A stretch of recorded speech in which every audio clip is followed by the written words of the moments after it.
Muy buenas tardes a todos los que nos están acompañando. Gracias por hacer posible este encuentro. Antes de partir me presento, soy Mónica Retamal, directora ejecutiva de Fundación Codea y una de las socias fundadoras de Nuestra Voz. Antes de iniciar nuestra conversación, quisiera agradecer a Fundación BHP su colaboración en el desarrollo de este escuchatorio y les voy a dar algunas recomendaciones. Los micrófonos van a estar silenciados y los mantendremos así para concentrarnos en la conversación con las relatoras con las que conversaremos hoy. Por supuesto, ustedes tienen como siempre un chat donde nos pueden hacer llegar las preguntas que tengan y vamos a darnos un espacio al final del escuchatorio, en los últimos minutos, en los últimos 20 minutos finales, para contestar las preguntas que tengan y que nos vayan entregando a través del chat. Para comenzar, me gustaría contarles qué es Nuestra Voz y por qué estamos hoy aquí.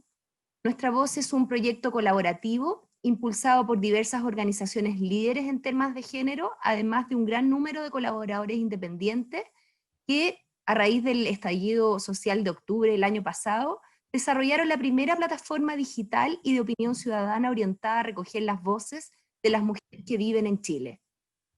A la fecha hemos recibido más de 12.000 testimonios de mujeres que gracias a la tecnología han sido procesados, sistematizados y publicados como una forma de relevar la opinión de las mujeres de nuestro país interesadas en participar activamente del debate nacional.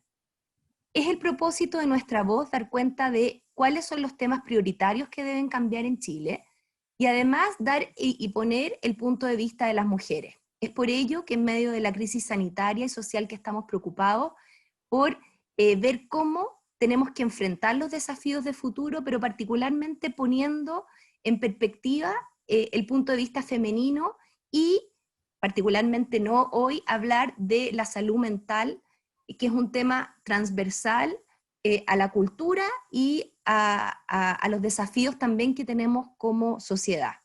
Queremos darle el valor a este tema y escuchar las voces de 3 mujeres expertas en la materia que analizarán los efectos psicológicos y emocionales que conlleva la emergencia sanitaria en el país y particularmente cómo está golpeado a las mujeres y todos los sentimientos que surgen, sentimientos como el temor, la angustia y la soledad. En el abrupto cambio de realidad que estamos viviendo, y a raíz de la pandemia, el confinamiento y la crisis económica, sabemos que esta situación no ha sido fácil para muchos. Como resultado, un 34,6% de las personas entre 21 y 68 años exhiben problemas de salud mental. Así lo revela el termómetro de salud mental en Chile, HUC, el primer estudio longitudinal que aborda el tema. Según el reporte, las mujeres son quienes reconocen ser las más afectadas. Ellas muestran 11,5 puntos adicionales de prevalencia de problemas de salud mental en comparación con los hombres. La investigación también muestra que las alteraciones se manifiestan en mayor grado en el tramo entre 21 y 34 años. En el grupo entre 45 a 54 años es un 35,9%. Bueno, para hablar de este tema quiero presentar a las destacadísimas mujeres que nos acompañan hoy. María Eugenia Bech, psicóloga clínica de la Universidad Católica, es psicoanalista relacional, profesora y supervisora del postítulo en la Unidad de Psicoterapia Dinámica del Instituto Psiquiátrico, past president de IARP Chile, y también es miembro de IARP, del directorio de IARP Internacional. Hola María Eugenia. Hola Mónica, gracias por la invitación, gracias a Nuestra Voz y a tu Fundación Codea por esta iniciativa que ha sido muy buena. Que también quiero presentar a María José Mesera, psicóloga, psicoanalista, también es miembro de la Asociación Internacional para el Psicoanálisis y Psicoterapia Relacional, también es miembro de la Asociación Psicoanalítica de Santiago, APSAN, y de la Red ILAS. Hola María José. Hola Mónica, muchas gracias por reunirnos acá. Y finalmente quiero saludar a Analía Studman, psicóloga y supervisora de la Clínica Universidad Católica, y es magíster de psicoanálisis y docente del posgrado. También es miembro de IARP Chile. Primero, hola Mónica. Por estar, hola Analía, estoy súper contenta, este es un tema que creo que a muchas personas nos toca y nos interesa, Y lo primero que quiero preguntarte, María Eugenia, a ver si puedes partir tú, es cómo has vivido la pandemia como profesional de salud mental, pero si puedes también contarnos cómo lo has vivido en lo personal. También haciendo psicoterapia en condiciones totalmente diferentes a las que supongo estabas acostumbrada a tener. Bueno, son temas amplios porque me divido en dos cosas. Uno, que yo tengo una pata de trabajo en lo que es la salud pública, ¿no? En el Instituto Psiquiátrico haciendo docencia, y también atendiendo en un programa de atención de funcionarios de la salud, sí, gratis, digamos, que es un programa de apoyo.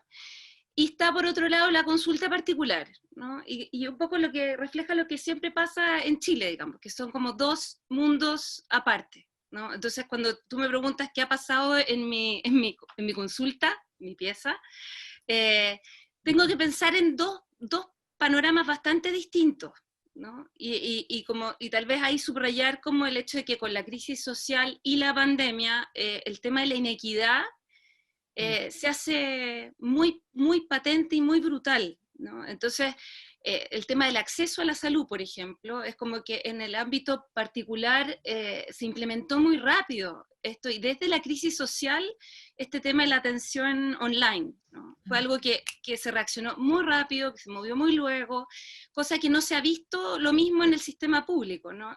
Por ejemplo, en el psiquiátrico todavía no se implementa la atención online, ¿no? Entonces uno dice, ahí hay una tremenda diferencia en el sentido que ya llevamos meses en esto, ¿no? Y la gente en el sector privado tiene un acceso bastante más expedito y más rápido, ¿no? Y entonces por suerte han salido en auxilio de la situación, se han organizado los profesionales y han salido varios grupos que han ayudado, digamos, y que se han hecho nexos y puentes, pero no como algo que, digamos, que algo que debería ser responsabilidad del Estado, digamos, no como una iniciativa caritativa y generosa de privados.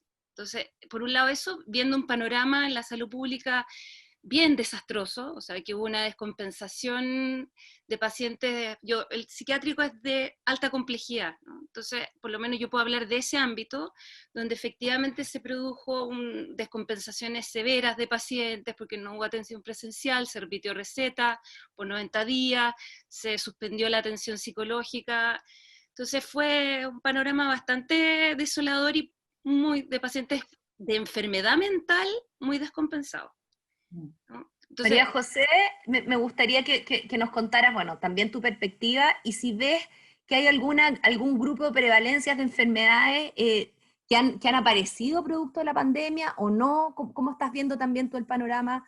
Yo sé que tú también haces terapia particular. ¿Cómo lo ves? Sí, quizás parecido a María Eugenia, y yo creo que las tres tenemos patas en distintos grupos que atendemos, ¿no? Quizás contestando tu pregunta, Mónica, y de nuevo como agradeciendo la posibilidad de hablar de esto, el sábado es el Día Internacional de la Salud Mental, entonces yo pensaba como que importante estar sentadas aquí las tres con la Mónica pensando en este tema, que es un tema que ha ido surgiendo de manera muy evidente, ¿no? Como tantas de las cosas que han ocurrido a raíz de la pandemia, que es como que queda al descubierto algo que antes mirábamos un poco menos. Yo creo que la experiencia de todos nosotros es que lo que ha aumentado de manera bien estrepitosa son los trastornos ansiosos y los trastornos depresivos. Pienso que el confinamiento ha sido muy duro para todos nosotros, y ahí hay una particularidad que también a veces yo creo que ha estado más de telón de fondo, que es cuando los terapeutas y los pacientes estamos en contextos tan parecidos. Siempre el contexto es un telón de fondo, ¿no? Pero los terapeutas tenemos cierta posibilidad quizá, de la cual a veces echamos harta mano, de difuminar el contexto nuestro. Hoy día el contexto de todos nosotros es muy evidente. Entonces, cuando parte la sesión y el paciente te pregunta ¿cómo estás?, no es el cómo estás de la consulta hace 8 meses, ¿no? No es el cómo estás social, es el cómo estás, porque estás igual de asustada que yo lo sé, y porque probablemente puedo suponer que lo estás pasando igual de mal. Interesante ese punto. Y también lo hablábamos en la preparación, Analía, que hay ciertas enfermedades mentales que uno diría que son como muy contextuales a las épocas. La ansiedad, como decías, pareciera que es una de las enfermedades y los trastornos que uno más escucha, incluso en sus grupos de referencia, en sus comunidades. Me gustaría, Analía, que aportando a lo que han hablado anteriormente, nos contaras también por qué ves que el tema de salud mental es un tema que realmente hay que relevar en Chile, y cómo también me gustaría una reflexión de cómo ves que se está abordando hoy día. Em, a ver, yo creo que es algo que no es que vea solamente yo, o sea, de hecho yo creo que nunca hemos tenido tanta popularidad los psicólogos, los psiquiatras y todos los psi que ahora, digamos, es decir, salimos en prensa, los planes de salud mental, los aportes a la salud mental, ¿no? Es decir, es como que se evidenció algo que era una verdad a gritos silenciados, ¿no? Es decir, se evidenció la necesidad de darle al país y darle a las familias, ¿no es cierto?, un espacio para reconocer que ellos y nosotros padecemos de un montón de síntomas y un montón de afecciones de salud mental, algunas naturalmente de base más biológica, pero otras de base social, de base contextual. Y en ese sentido yo creo que la salud mental pasa a ser, como pudiésemos decir, el pilar de base, el pilar más fuerte sobre el cual se tiene que parar y se tiene que montar todo el andamiaje para sacar adelante esta pandemia, desde el punto de vista del trabajo, desde el punto de vista de la reorganización familiar, desde el punto de vista de la educación.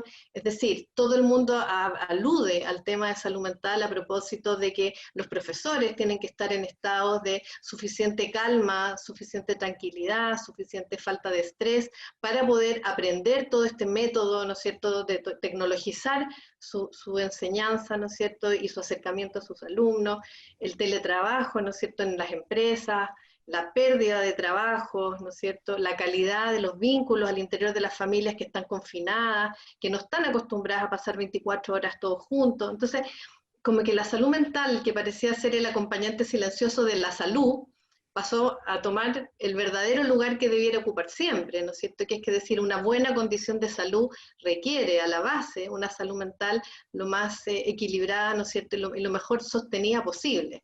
Y para eso se requieren tanto andamiajes internos, aparatajes internos, como los andamiajes sociales y las redes, ¿no? Entonces, en ese sentido, yo creo que, si tú me preguntas, bueno, ¿cuál es el lugar que tiene que ocupar la salud mental? Yo creo que el que siempre ha debido ocupar, ¿no? Que es un lugar relevante, un lugar que no puede quedar en el olvido, y creo que ese debiese ser uno de los grandes aprendizajes de esta pandemia. Es decir, si nosotros no le ofrecemos a nuestra población una calidad de vida psicológica, emocional, cognitiva de buen nivel, ¿no es cierto?, no podemos pretender un país mejor, no podemos pretender una sociedad que se entienda mejor con las cosas que le toca vivir, como esto.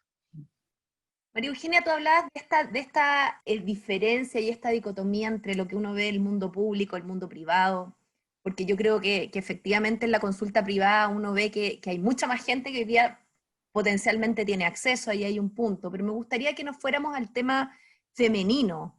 Me gustaría que me dijeras si tú ves realmente una diferencia de género en este tema, y si es real que son las mujeres las más afectadas en términos de salud mental con motivo de la pandemia.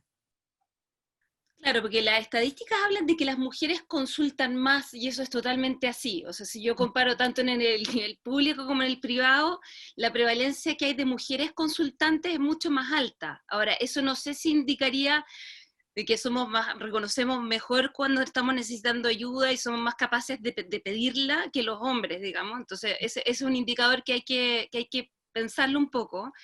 Pero sí puedo ver que en el fondo las mujeres, por lo menos en todo este periodo, han manifestado un nivel de malestar y de sufrimiento notoriamente más alto, y de hecho las consultas han aumentado mucho, y eso tiene que ver en parte como con lo que tú misma señalabas, como que han ocurrido cosas con la crisis social primero y con la pandemia después, que han complicado mucho la calidad de vida. que era lo que hablaba también la Analía, es como decir, la salud mental en un sentido amplio, no en un sentido de falta o ausencia o presencia de enfermedad, sino que en un sentido amplio que tiene que ver con el desarrollo de las capacidades, que tiene que ver con el bienestar, que es muy dependiente del entorno social, económico, físico, ¿no? Entonces, ¿qué ha ocurrido con la pandemia y con la crisis social? Que, digamos, las que se han quedado fuera del ámbito, por ejemplo, laboral, han sido en su mayor parte las mujeres. O sea,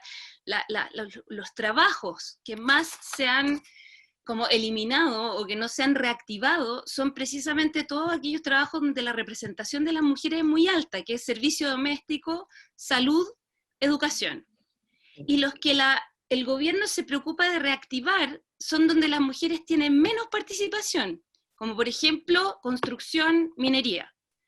Entonces, hay un problema ahí de que en el fondo en unos 3 meses de pandemia, las mujeres retrocedimos 10 años en nuestro nivel de participación y de inserción laboral. O sea, lo que habíamos logrado hacer en 10 años se retrocedió en meses.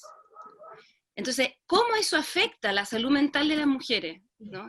Siendo que 8 de cada 10 mujeres no han vuelto a buscar trabajo. O sea, hay un nivel de deserción laboral altísimo porque todas las redes de apoyo, los jardines, las salas cunas, los colegios, las abuelas, no pueden ayudar en el cuidado de los niños, por lo tanto la mujer no puede salir a buscar trabajo y el que sale a buscar trabajo es el hombre. Y ahí volvemos a un sistema del cual es bien difícil salir, ¿no? Y que es que las mujeres retroceden y pierden participación y son las que cuidan. Y ahí viene el tema, bueno, ¿y quién cuida a las mujeres? ¿No? Y entonces las mujeres se sobrecargan, se agotan, se angustian, se deprimen, porque tienen una carga mental que no es la misma que tienen los hombres, aunque estén encerrados en el mismo espacio.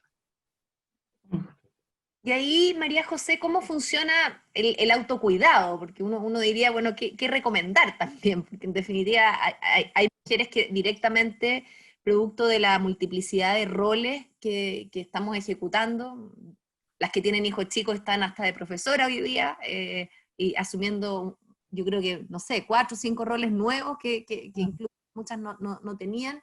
¿Cómo funciona y cómo podríamos poner todo este concepto de autocuidado porque directamente hay mucha gente que no tiene ninguna posibilidad de hacerse una terapia? Yo creo que ahí se cruzan varios temas, Mónica. Quizás el primero que habría que decir es que yo creo que la gente no se enferma porque quiere, ¿no? Entonces, si bien el tema del autocuidado es muy importante, y es evidente que hay cosas que uno puede hacer para prevenir, justamente la gente que no puede tener acceso es la gente que tiene más índices que favorecen la aparición de temas de salud mental. La pobreza, la falta de educación, la falta de trabajo, la falta de oportunidades, el hacinamiento, la violencia, están directamente relacionados con los aumentos de patologías mentales o problemas en el bienestar, en la salud mental. Entonces me parece que el tema es más profundo que el autocuidado. El tema tiene que ver con cómo como país, como sociedad, volvemos a armar un entramado que permita que esas personas que no pueden consultar, de partida, sí puedan consultar. No me parece que sea factible en este minuto, con el nivel de sobrecarga que tienen las mujeres, lo que describía la María Eugenia bien correctamente, tengan posibilidades, además de que les pidamos que se cuiden, ¿no? Tendrían que empezar a ver redes de apoyo. No sé si escucharon, hace unos meses vino la Judith Butler a Puerto Idea, y ella hablaba de lo importante que ha sido en otros lados la aparición de comunidades de cuidado, ¿sí? Que yo creo que en Chile, en chiquitito, aparece, por ejemplo, cuando ahora en marzo empiezan a resurgir las ollas comunes, que a todos nos horrorizó un poco. Todo un entramado social que se fue eliminando también en Chile. Exactamente. Pero entonces cuando vivimos en una sociedad de consumo bien individualista, esa gente queda muy sola. Entonces quizás más que el autocuidado, yo pensaba cómo nos volvemos a aprender a cuidar entre todos. ¿Sí?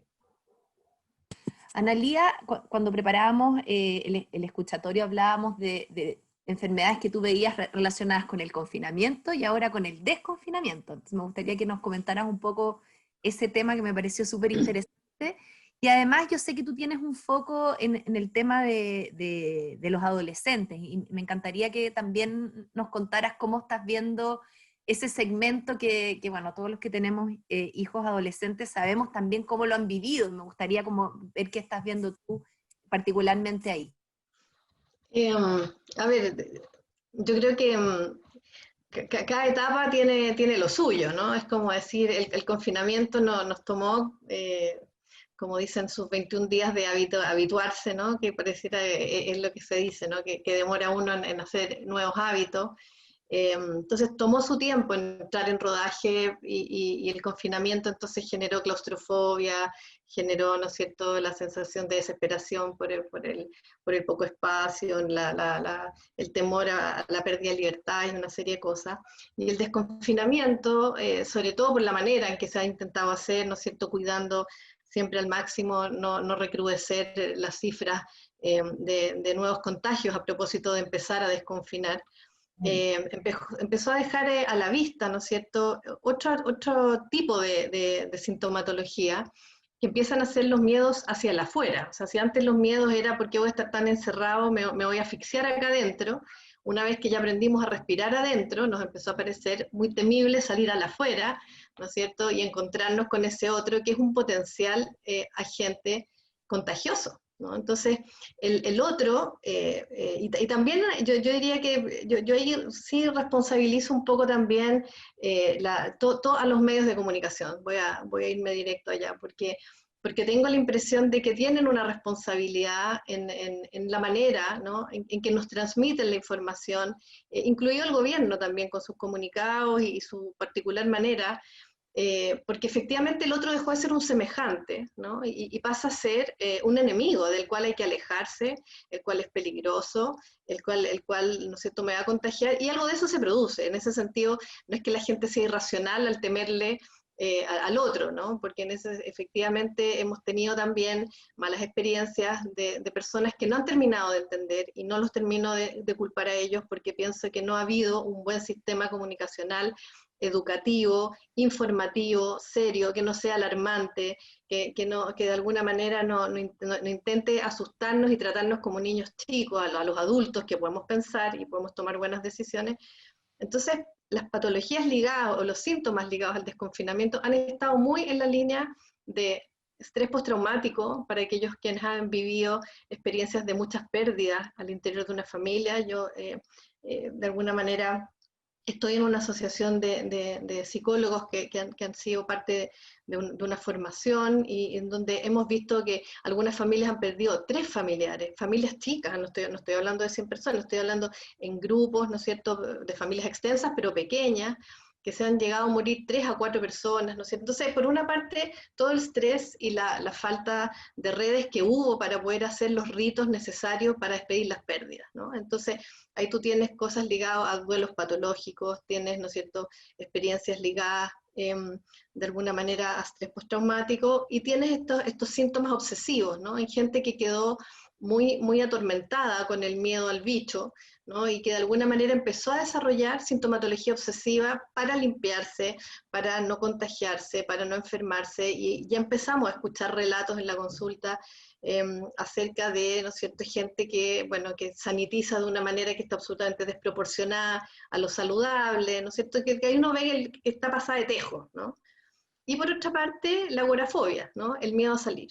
El miedo a salir, el miedo a no querer juntarse, y son síntomas muy silenciosos, porque parecen personas que son más precavidas, ¿no? Pareciera ser que hay gente precavida, que en realidad, oye, que la hace bien, fíjate que tiene tanta paciencia que está dispuesto a quedarse más rato en la casa, no anda como yo desesperada por el cafecito con la amiga, y no es que sea precavida, está muerta de miedo, o está muerto de miedo, ¿no? Entonces, por ahí tenemos unas familias, ¿no? Por una parte las ansiedades hacia el afuera, los miedos y la proyección de miedo hacia el afuera, y por otra parte la obsesividad.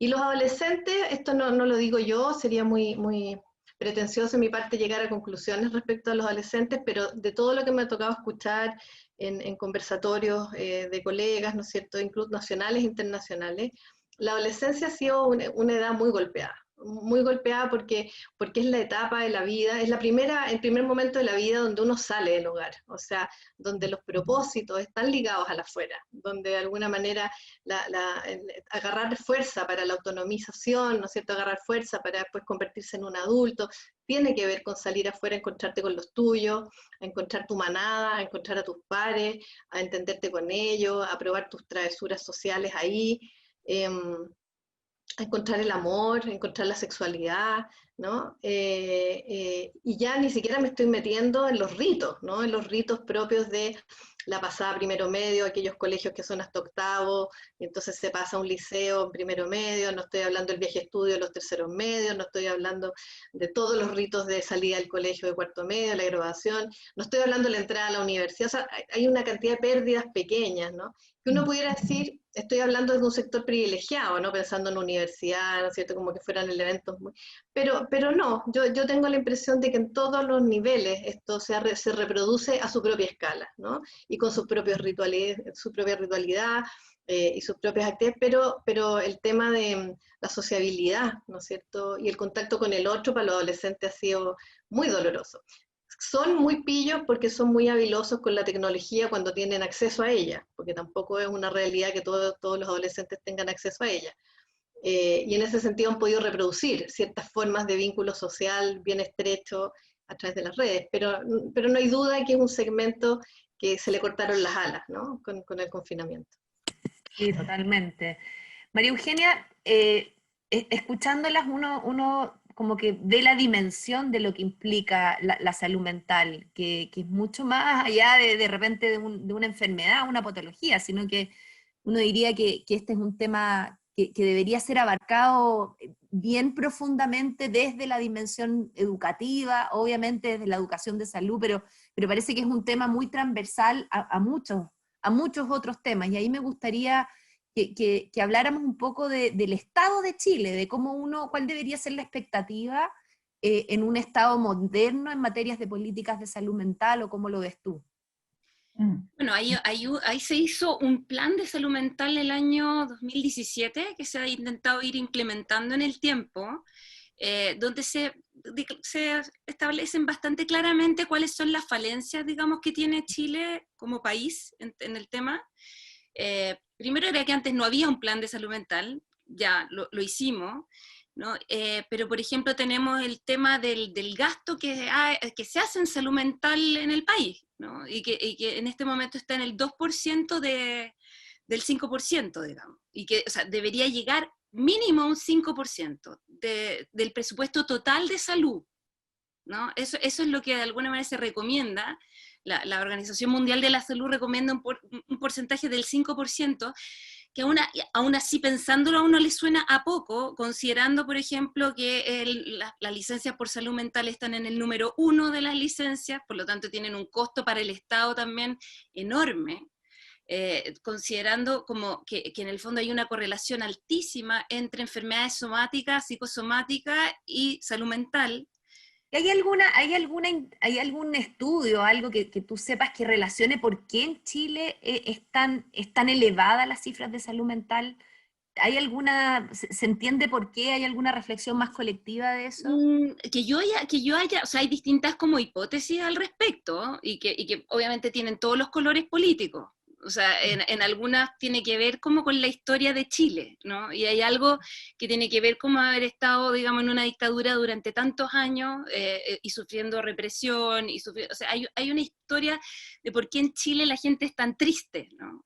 Tenemos fama de ser un país depresivo, de ser muy poco alegre, de ser no muy abierto socialmente, de ser un país bastante segmentado, clasista, y que creo que tiene que ver, bueno, un poco lo que ahora se está exacerbando tanto con el tema del plebiscito, digamos, ¿no? Donde la polarización en este país no es un producto nuevo de las redes sociales, se ha agravado, pero ha estado siempre, ¿no? Y tenemos una historia que nos divide, que nos separa, que nos fragmenta.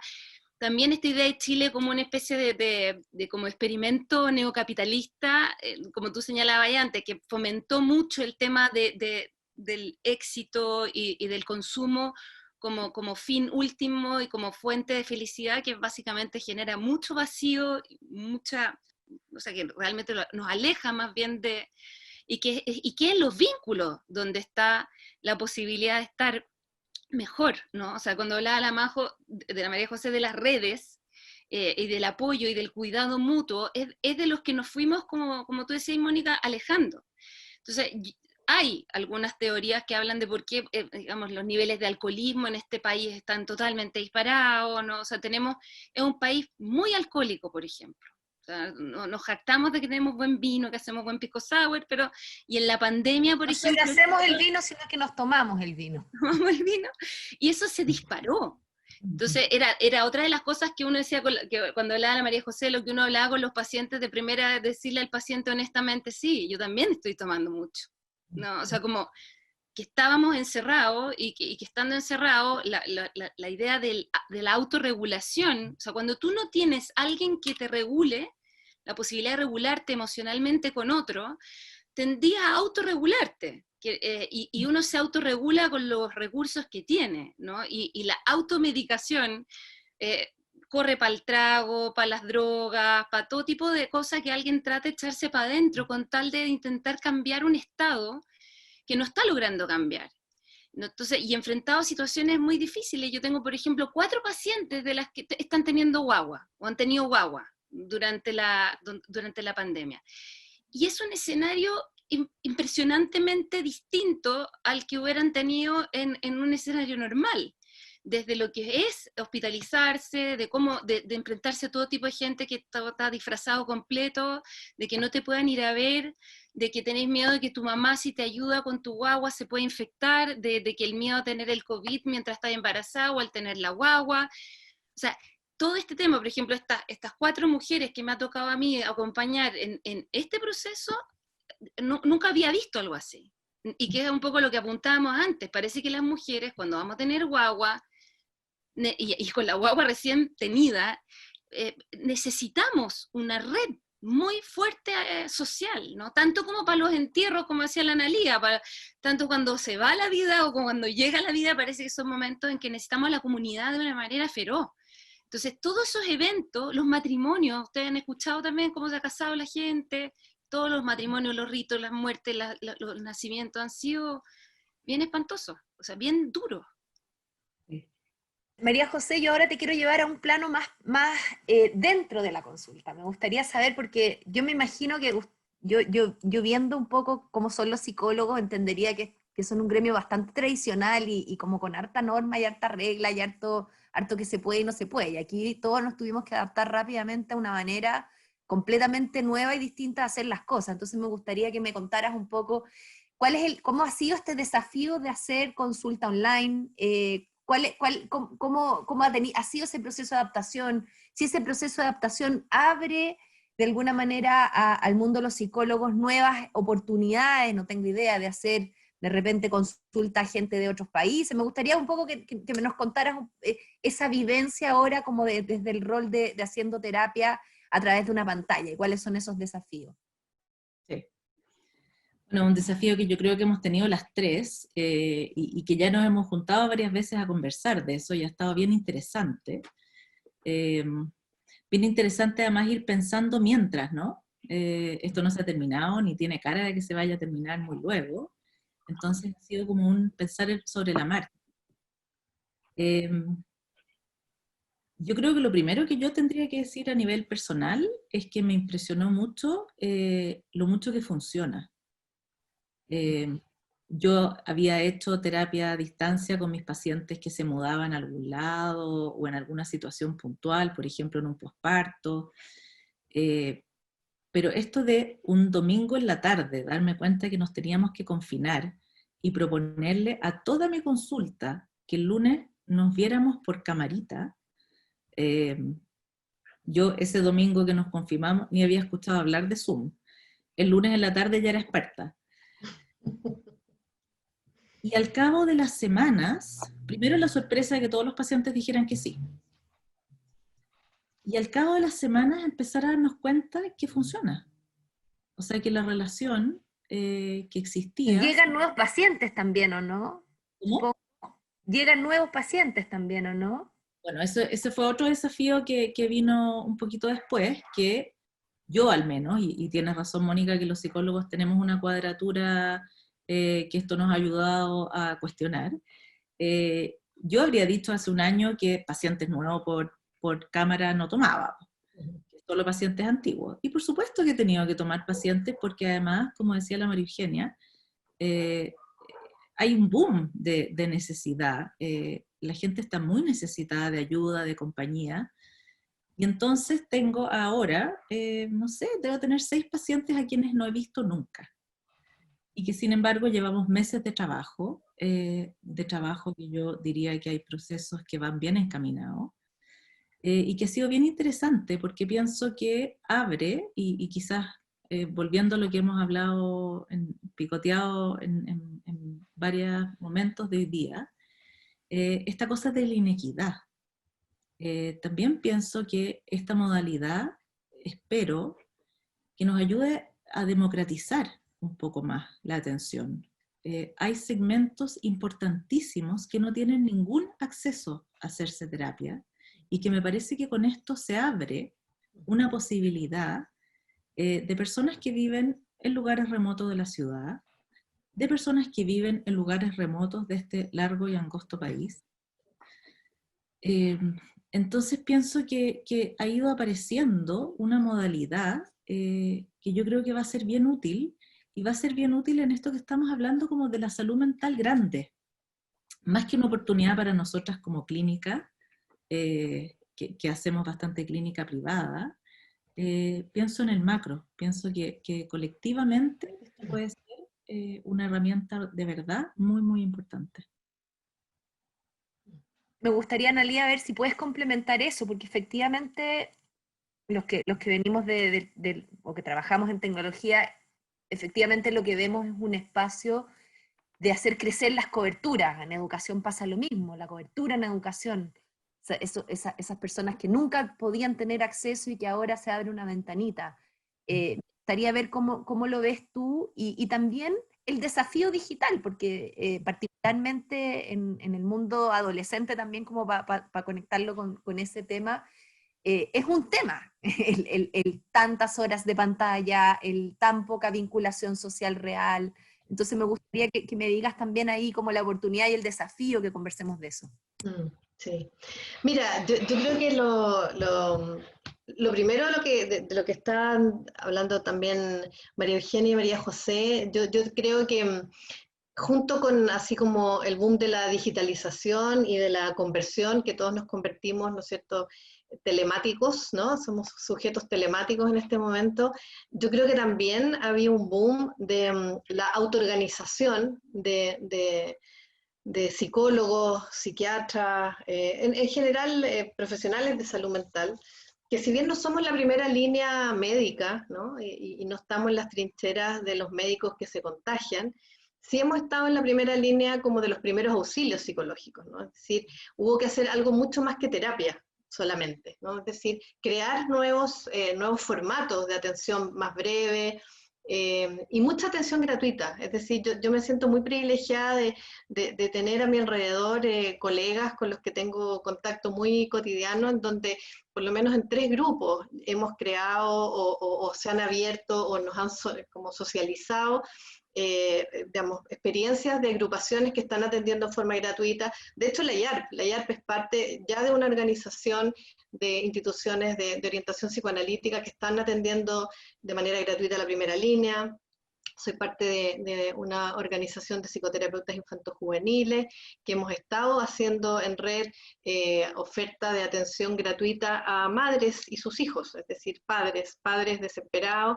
Yo de hecho tuve la oportunidad de hacer una intervención en crisis con una mujer en Arica, por ejemplo, que estaba muy desesperada, que tenía una experiencia bueno, una mujer separada con 2 niñitas preescolares, viviendo sola, muy aproblemada. Y entonces empiezan a pasar cosas muy interesantes que van en la línea de lo que dice la María José.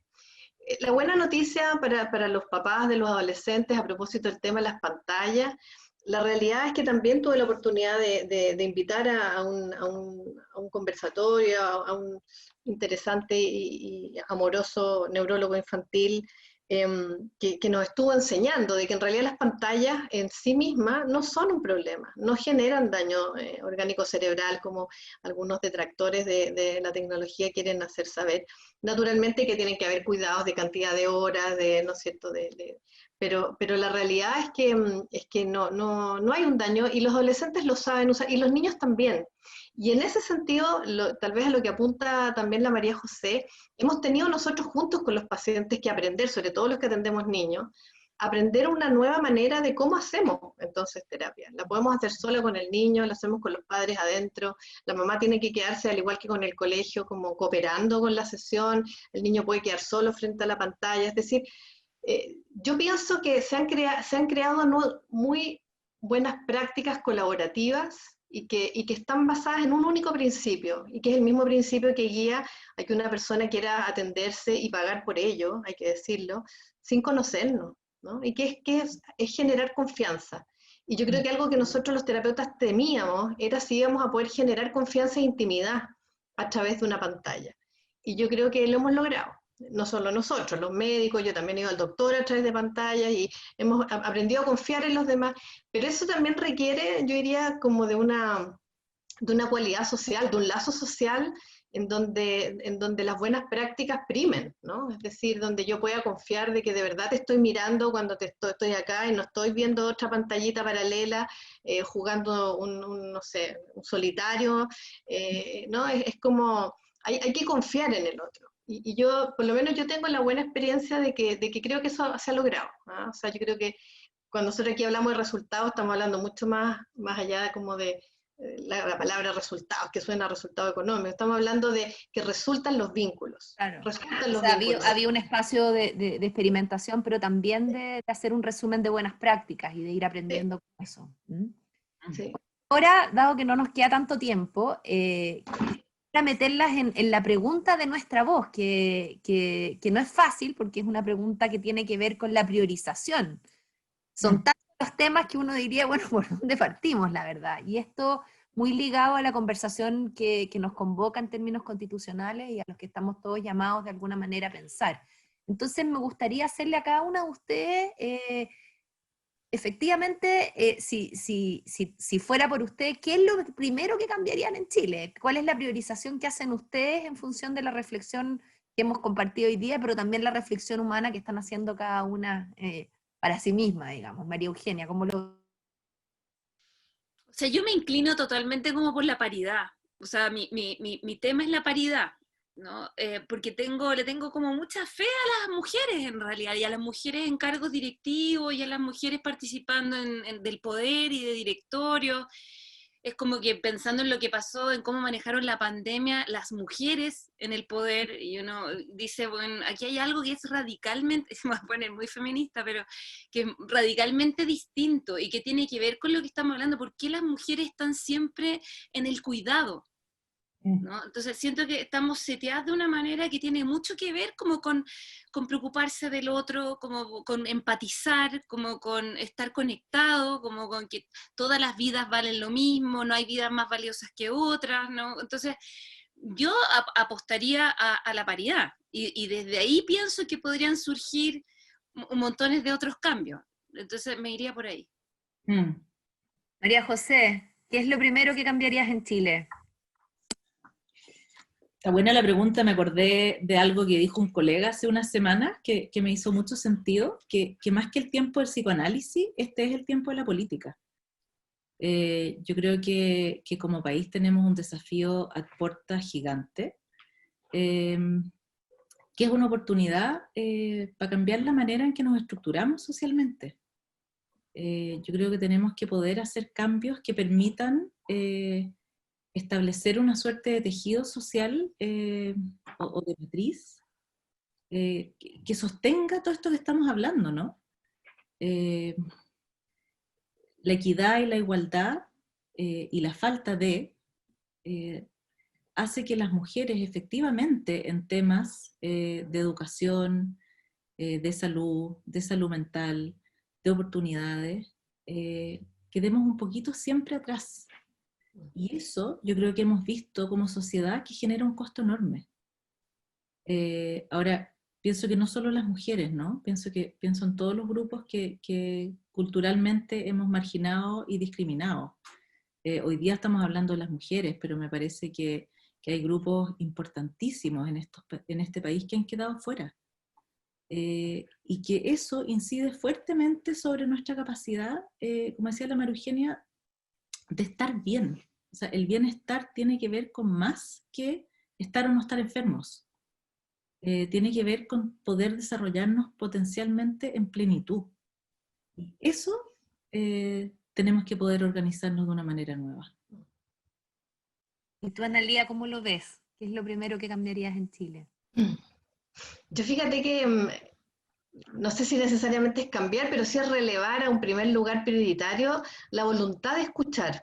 ¿Ah? O sea, yo siento que si hay algo que ya me convenció que del estallido social en adelante y de antes también, ¿no? Es como hay poca voluntad por escuchar, o sea, sobre todo cuando no es escuchar al semejante, ¿sí? Cuando al igual lo escuchamos y lo escuchamos con parlantes, ¿no? O nos ponemos buenos audífonos y que se escuche fuerte. Pero escuchar la diferencia, escuchar la diversidad, escuchar al que piensa distinto, escuchar al que tiene otras creencias, escuchar o sea, el religioso no puede escuchar al ateo, el de izquierda no puede escuchar al de derecha, el hombre no escucha a la mujer, el adulto no escucha al niño, el adolescente no escucha al padre, es decir, yo siento que hay una falla sistémica en nosotros como sociedad. Claro, se habla también mucho de la cultura de la cancelación, ¿no? De directamente como que esto yo no lo escucho. Es que no lo escucho, y aparte las burbujas ¿no es cierto? Las burbujas de resonancia, las cámaras de eco, y escucho siempre lo mismo, y escucho lo parecido a mí. Es que el otro, aquí, nosotros decimos el otro con mayúsculas, no está ubicado en el lugar de un semejante. Los semejantes a mí son los que piensan igual a mí, son los que se comportan igual a mí, y por eso lo que hablaban ya mis compañeras como de la segregación, ¿no es cierto? Para mí es fundamental, o sea, si nosotros no tenemos, y por eso usé la palabra voluntad en vez de hablar de la capacidad de escucha, porque yo creo que la capacidad queda corta, todos podemos escuchar, como capacidad todos venimos predispuestos a escuchar mientras tengamos los oídos bien destapados. Es la voluntad de escuchar. Y a mí eso me preocupa mucho. No hay, o sea, a veces uno lo ve en la consulta, alguien nos comentaba acerca del tema ¿no es cierto?, de la violencia de género, la violencia en las parejas, ¿no es cierto? Sí, o sea, yo creo que tiene que haber voluntad de escucha. A veces uno ¿Y esto escucha... se educa? ¿Es algo que preguntan ahí en el público al Totalmente, tiro para hacerte? totalmente, ¿Sí? Okay. totalmente. O sea, esto se educa, pero no le echemos la culpa a los colegios ni al ministro. O sea, esto se educa desde las casas. Esto se educa desde el propio comportamiento. Esto se modela. O sea, yo cuando escucho con respeto a mi hijo, yo modelo un modo de comunicarnos. Cuando yo escucho con respeto a mi pareja, cuando yo escucho con respeto a la persona que trabaja conmigo, cuando yo escucho con respeto a mi conserje, es decir, esto, claro que se educa y se modela con el ejemplo. Entonces, yo ahí pienso que hay un tema de voluntad y perderle el miedo al otro. Yo en ese sentido no creo que hayan malos y buenos, yo creo que hay miedo. O sea, acá los sectores se tienen miedo. O sea, los hombres a las mujeres a los hombres, los grandes a los chicos a los grandes, la derecha a la izquierda. Entonces, el miedo de alguna manera perturba la disposición a escuchar. Y yo ahí veo una potencialidad preciosa si aprendiésemos un poco más eso. Bueno, les agradezco a las tres y ahora voy a empezar a leerles algunas preguntas que me están llegando por interno. La primera tiene que ver, María Eugenia, con las cifras de violencia de género que han aumentado en esta pandemia.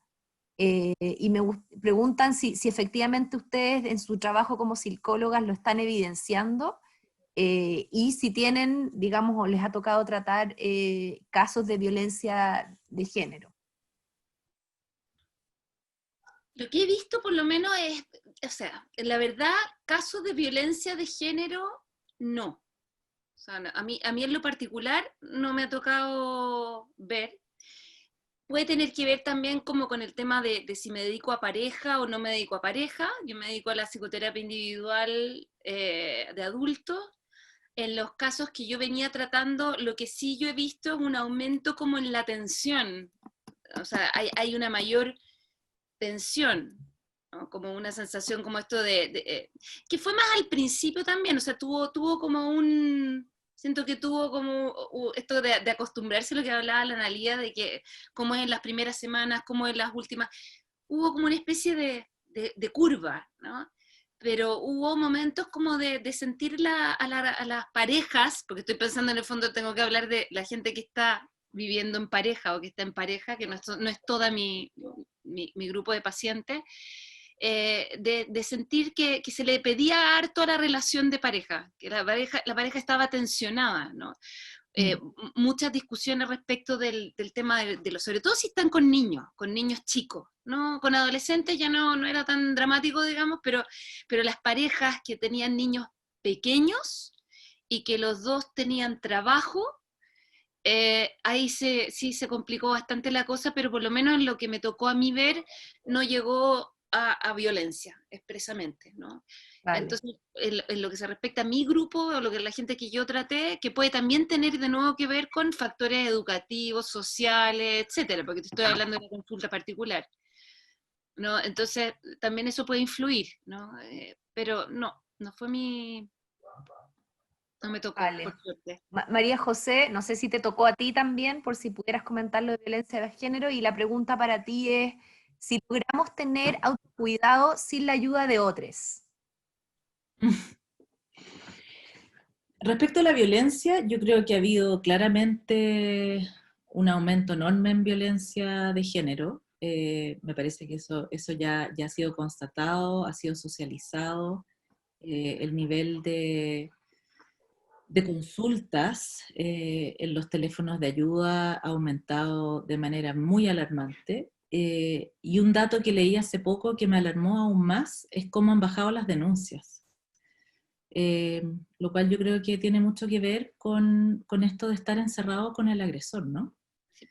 Las mujeres para denunciar tienen que tener ciertas garantías de seguridad.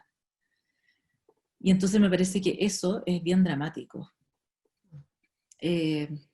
La violencia de género sabemos que incide fuertemente en los índices de salud mental, por supuesto, el doble en índices de depresión, 4 veces el índice de suicidio, altísima la probabilidad de abusar de sustancias. Entonces pienso que es un tema, y es un tema que, como decía María Eugenia, está la violencia de género propiamente tal. Debutamos la cuarentena con la espeluznante cifra del doble de femicidios en marzo del 2020 que en marzo del 2019. Pero también la violencia más sutil, la violencia de estar en una relación donde yo creo que las mujeres, y esto sí me ha tocado mucho, han constatado que el patriarcado y la cultura machista gozan de muy buena salud todavía.